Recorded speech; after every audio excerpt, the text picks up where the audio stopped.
Hello, everyone. You are listening to the latest Flyers Talk podcast presented by Great Railing. I am Jordan Hall, and as always, I am joined by the wonderful Taryn Hatcher and the dynamic Joe Fordyce, our Flyers pre- and post-game live producer.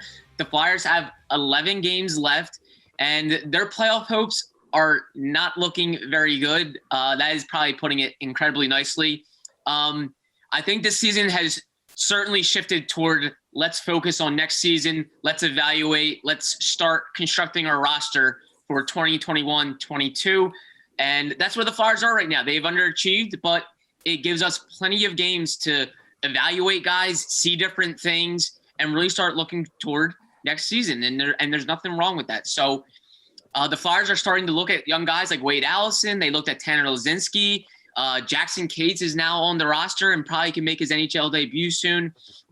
So plenty to look forward to. The Flyers have a back-to-back in New York against the Rangers coming up in Madison Square Garden Thursday and Friday. Taryn, that is their return to the scene of the crime. Scene of the crime? Yes, the last time they were there, they lost 9-0. Taryn, what are you looking for from the Flyers when they go to New York? What are you looking for a lot in the rest of these games? They have 11 left.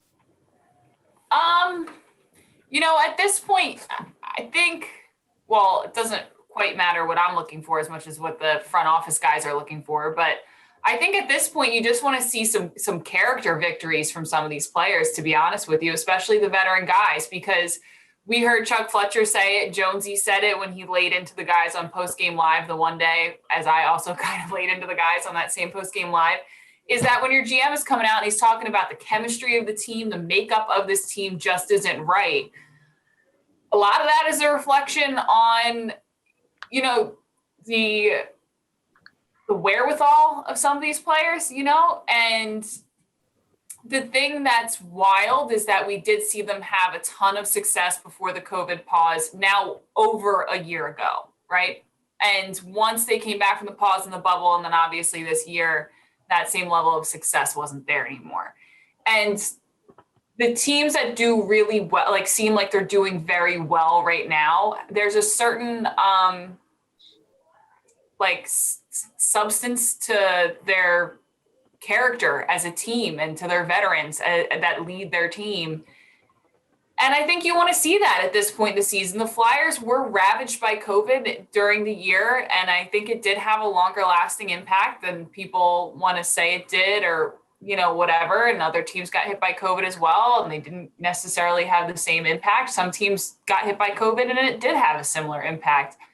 But at this point, that excuse feels like it's, almost 2 months behind us. And while these young guys come up, you want to see what they can do. And from your guys who have been there, I think you just want to see some character wins. And, that's Kevin Hayes being more visible in a positive way. That's some of the veteran leaders doing the little things right that don't show up on the score sheet. I want to see James Van Riemsdyk do what he was doing at the beginning of the year. I know Carter Hart has that lower body injury, that knee sprain that he's still dealing with, and we'll get into that. But you do want to see him get out there and get some wins. You want to see the defense play well in front of Brian Elliott. There's a lot of things on an emotional level that still matter that you'd like to see them get corrected down the stretch because they still have more than 10 games left. And you don't want to leave the fan base with a bad taste in their mouth. You don't want to leave your teammates with a bad taste in your mouth. You don't want to leave your front office members with a bad taste in their mouth about their team.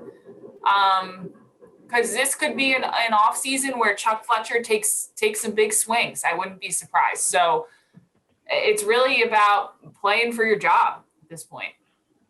Absolutely. And, when the playoffs are out of reach, that doesn't mean the end of the season doesn't matter. I think it holds a lot of weight in what you carry over into next season. You see a lot of teams, they want to finish strong because it's something to build off of. You have the entire offseason to kind of stew over however your season finished. And if the Flyers can string together some positive signs, do some good things, resemble the team of last season going into this offseason, that's something to build off of. It's something to look back and say, hey, we can play the right way. We can compete with some of the best teams in the East Division. We didn't make the playoffs, but We feel like we're not far off, and maybe they can build off of those things. The evaluation is huge for management, but I think there's something there for players as well to take into the offseason. Joe, Sean Couturier said the other day, and he's one of, obviously, the leadership guys, really a guy that leads by example. A lot of people look up to him. He said the other day that he feels the Flyers have been too easy to play against at times, and that was not the case last year. Really, a staple of their game last year was that they were really hard to play against. Teams didn't like to play against them because the way the Flyers played, how hard they were to play against. It's been the opposite this season. Far too often they are easy to play against. Do you feel like that's something they can correct the rest of the way? And do you feel like we're going to see a different team next season in terms of being tough to play against again?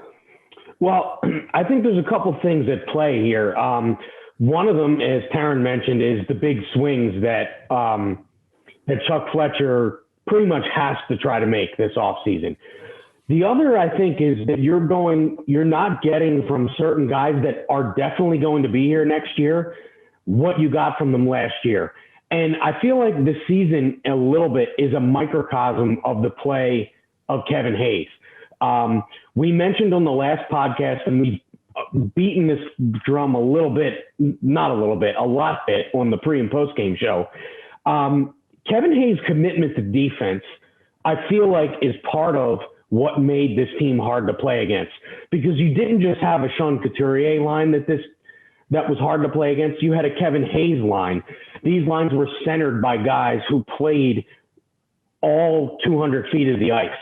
They made it hard to play against. They made lines like the perfection line of the Bruins, or whatever line gives the Flyers fits on any given night against the Islanders, because it's never the same line when you play that team. But a line like the Rangers' top line, they're not just going to have their way with Mika Zibanejad doing whatever he wants on the ice. Same with Panarin. And when you have two lines of a defensively structured team, in addition to your defense, you're hard to play against. And I don't feel like that's been the case nearly enough this year. Something different about Kevin Hayes' commitment to defense is definitely noticeable this year. And I'll also say this, we mentioned on several podcasts their penalty kill. And I feel like their penalty kill has struggled this year in part due to Kevin Hayes' commitment on defense. I mean, we remember, and Taryn and I have talked about this, remember this last year on several penalty kills where he would just rag the puck and he would almost knock a half the power play off by himself, just skating around with the puck. I don't remember one time seeing it this year. I really can't remember one single time. And I feel like what he has to do, a lot of guys have to do on this team, and that's recommit to a structure defensively. And I feel like that's when guys are like Couturier are saying, we haven't been hard enough to play against, I feel like that's what it is. And you're also not getting some offensive production that you'd expect from certain guys too. But I really think at the core of that not being hard enough to play against is that defensive structure that they had last year with Couturier's line and Hayes' line. And I feel like there's been a lot of breakdowns. Maybe there's been some gambling on the part of Kevin Hayes in terms of trying to create offense and maybe trying a little too hard. It's happened on several occasions with Jake Voracek as well as Travis Konechny as well, where guys fly the zone before the puck is really cleared out of the zone or possessions maintained. And we've seen guys fly the zone to try to get a jump offensively when they haven't really, ended the possession in their own zone yet. And I feel like those are the things that have to get corrected. And I think they can be corrected in addition to the personnel changes, which I feel like anybody that pays attention to this team realizes there has to be personnel changes on the horizon here with the offseason. You know what's interesting on that point, Joe, too, is you mentioned that the Couturier line was tough. And then the Kevin Hayes line came out, and that line was tough to defend against. And then Scott Lawton would center that third line sometimes, or you would even have Michael Raffl in there. And they were both tough. They would just grind you down physically, and Scott Lawton would be a workhorse. And the 4C position was really a question mark last year. And then he brought in Nate Thompson, and it was tough down the middle all season long. Well, not all season long, but it was tough down the middle once AV figured out what pieces he had. And you look at how different it looks this year. Okay, the Sean Couturier line is tough to play against. And then you have the Kevin Hayes line. And I do think maybe some of that is like gripping the stick to try to create, because there's been a ton of games where the Flyers have really struggled to create. And I think Kevin Hayes does cheat when he thinks, I can do this myself, or I have to do this myself. That's just my thought based on conversations I've had with him last year. Obviously, this year we don't have a ton of access. And then you have that Nolan Patrick line on the third line, and I don't want to kill Nolan here, but it's not the same like motor and defensive physicality that Scott Lawton brought last year. And then the fourth line has changed, and sometimes Nolan's been on the fourth line, but the look down the middle has not been as hard to play against. And defensively, we talked about the defensive core's breakdowns as well. But a lot of the Flyers' defensive breakdowns, it feels like, starts at the front with people who aren't following through with their assignments properly. And you're totally right when you point out the Kevin Hayes thing, because it's not just that Hayes line that looks different. It is the guys behind him. And then really to try to shore up any defensive structure from the forwards, you have to wait till Sean Couturier's line gets back out there. And that's why on some nights at the beginning of the season, the fourth line, that Michael Raffl, Nick Aubé-Kubel, who's on the other wing on that fourth line. But that was the Flyers' second best line a lot of nights. And I think it's because they had defensive responsibility that they felt, and it helped them when it came to forechecking in the neutral zone, getting back defensively. It was Connor Bunnaman, because remember, AV praised Connor Bunnaman a lot early on in the season. And Taryn, it's interesting, and Jordan, is you guys mentioned there are certain players. You mentioned Nate Thompson, and he picked up Derek Grant at the deadline last year too. And then Tyler Pitlick. These are guys who know what their role is on the team, and they know their role is to not score 30 goals, not to score 20 goals. They kind of were just guys that got in the way. They didn't just let the other team do what they want. And I feel like those are the type of players that are missing on this team, are guys that get in the way, as simple or as sort of even dumb as that sounds. No, it's true. It's like the way Sean Couturier said, the Flyers are easy to play against some nights. Derek Grant, Nate Thompson, Tyler Pitlick, Michael Raffl, Nick Aubé-Kubel when he's not in the penalty box for like penalties in the offensive zone, whatever. Those are players who make it difficult on the other team. Kevin Hayes used to make it difficult on the other team. Scott Lawton, especially on good nights, makes it very difficult on the other team. Right now, the Flyers really don't have a ton of players making it. They have players who can create. I mean, you can argue, although I think James Van Riemsdyk has had a pretty good year in terms of like moving his skates and being in the right spots, even when he doesn't get points. But you could argue when JVR is not playing well, he can still create, but he didn't always used to make it hard. I would argue that's not the situation this year, but that was just the first example that came to my mind. You need guys who make it difficult for the other team, especially when your defensemen are not super confident. Like the Flyers don't have a ton of that this year, which is strange because they do have mostly the same personnel.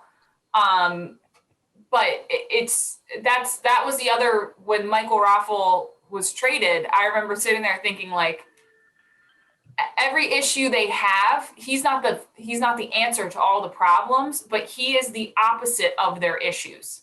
Michael Raffl doesn't want to score 40 goals in a season.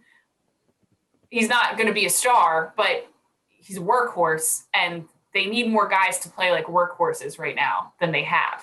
Which is part of the issue, which is part of what you'd like to see at the end of the season here. I think it's also why Wade Allison already looks really good. He just works really hard in a game. And it's nice to see that energy from someone because you don't see it every single game.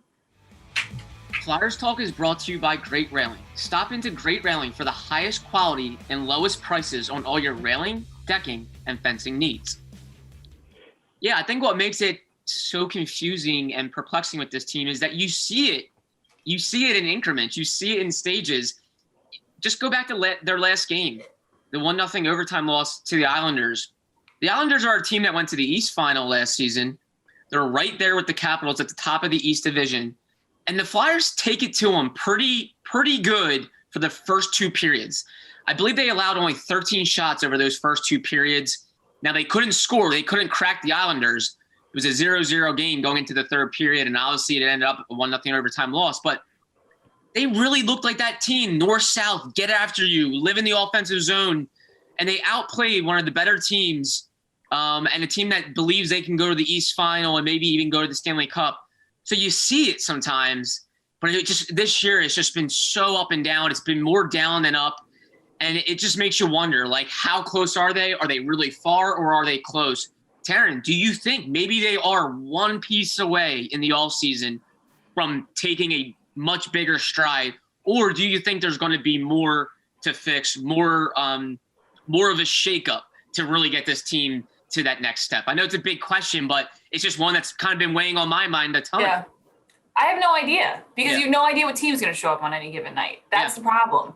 And that's what I think it's important to show Chuck Fletcher what team he really has. Like, at least if you're a fan, that's what you want. You want this team to be transparent through the next 11 games. So at least you know what due north is and you can head that direction, right? Because right now it feels like the compass is pointing all over the place. And that's the thing that's frustrating. The Flyers seem to play the Islanders well every single game this season. And if you'll talk to Al Morganti on any given day, he will tell you the Islanders are the best team in the league, in his opinion.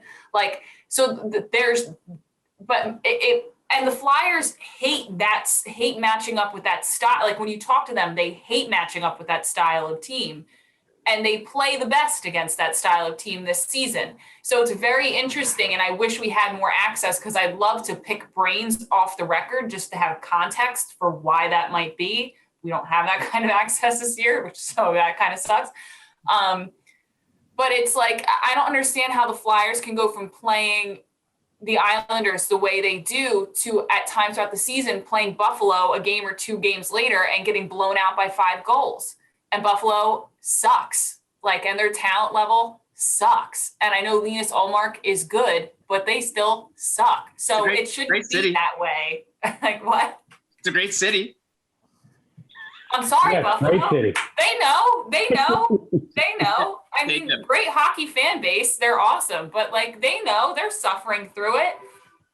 And they sell off Brandon Montour and Taylor Hall, and the Flyers still go get beat by 5 goals from it. Like, it doesn't make sense. That's the thing that's frustrating is I have no idea if they're one big piece away or if they're a bunch of small, if they're a bunch of depth players away, or if they're, like we said, big swings, like getting people to waive no moves or trying to get teams to buy into big contracts. I have no idea because I think, and most people that know what they're talking about that I've spoken to think that Carter Hart will be fine next year, that this year has sucked for him. He's had a really hard time dealing with quarantine and the realities of living in this kind of situation and the mental aspect of playing goaltender in this city amidst all of that and the pressure and the conversations. I think he'll be fine. I really do. But Brian Elliott was on a 1-year contract. Who knows if he wants to endure what he's endured this year again next year? We have no idea. And who knows what Carter's going to bring to the table next year? Like, there's a lot of questions that we never thought would be questions. We thought the Flyers had too much depth at defense, and they don't. So, there's a lot of questions that we thought were answered coming into the season that are not, on top of needs that already existed that still do exist. So, Jordan, to answer your question in a million words, I have no idea. And Chuck Fletcher is a great guy, but boy, oh boy, do I not envy him right now because I'm sure he's trying to figure it out himself.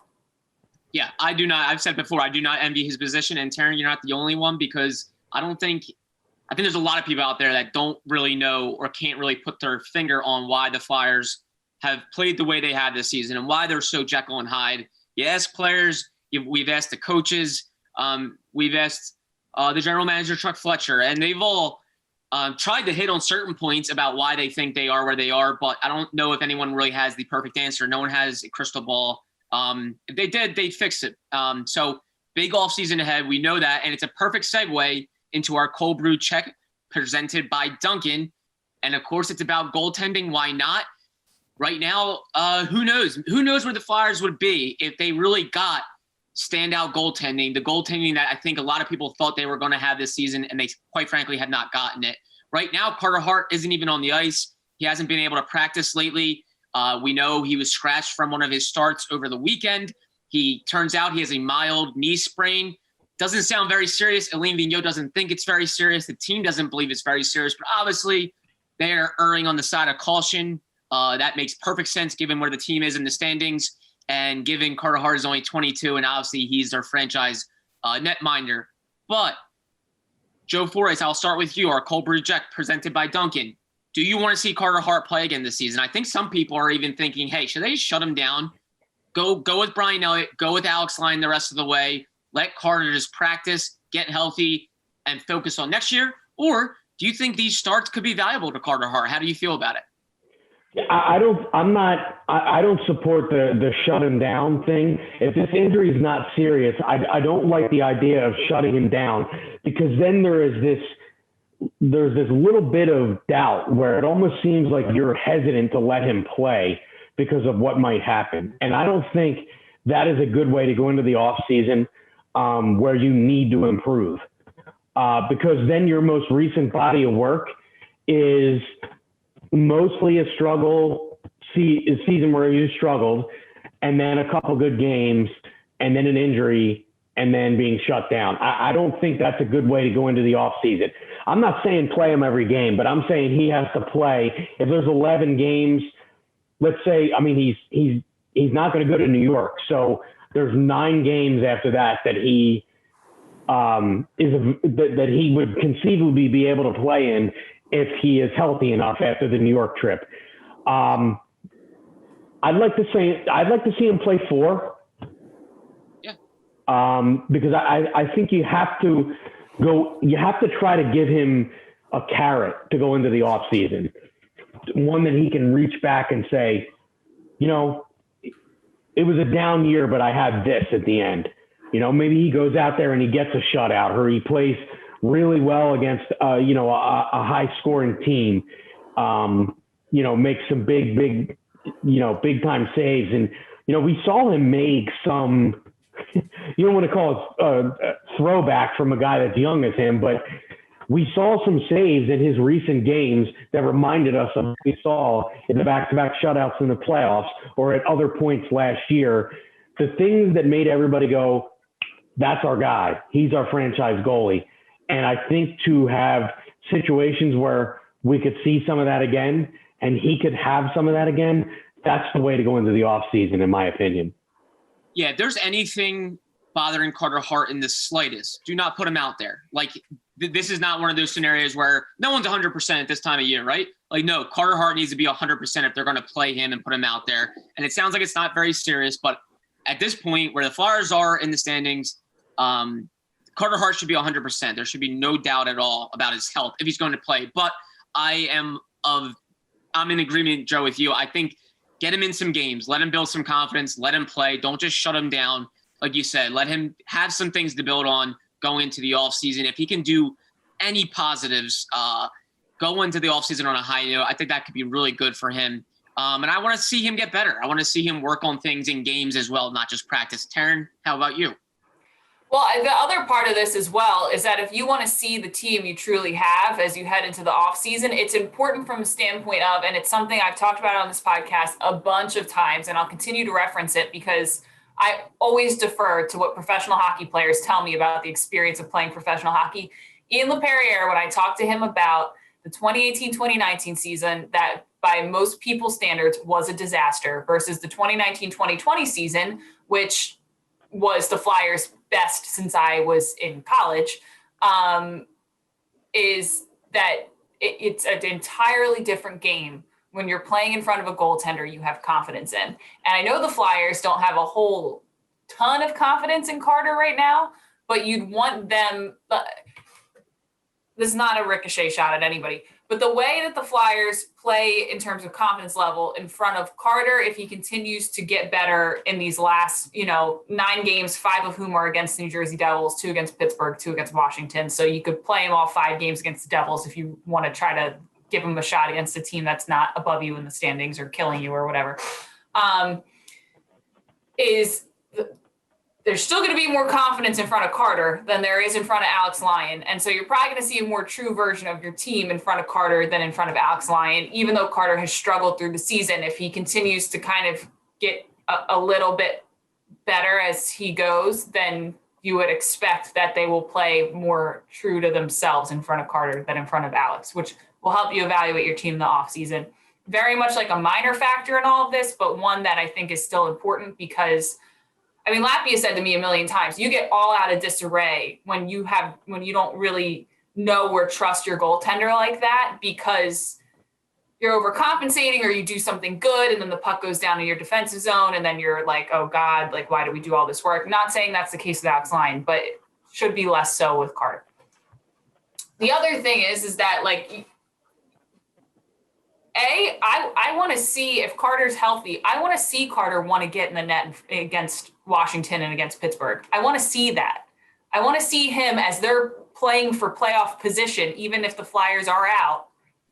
I want to see him get hungry to stop pucks against Ovi and Sidney Crosby. Because guess what? Next year, he's going to have to stop pucks against Ovi and Sidney Crosby for the entirety of the season before there is a playoff run.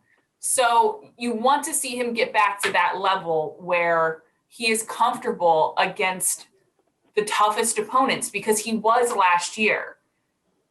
So I think my point of view on it, I don't really need to see him play against the Rangers. I think that they've absolutely demoralized both Flyers goaltenders, but I don't really think Carter needs another run at that one. But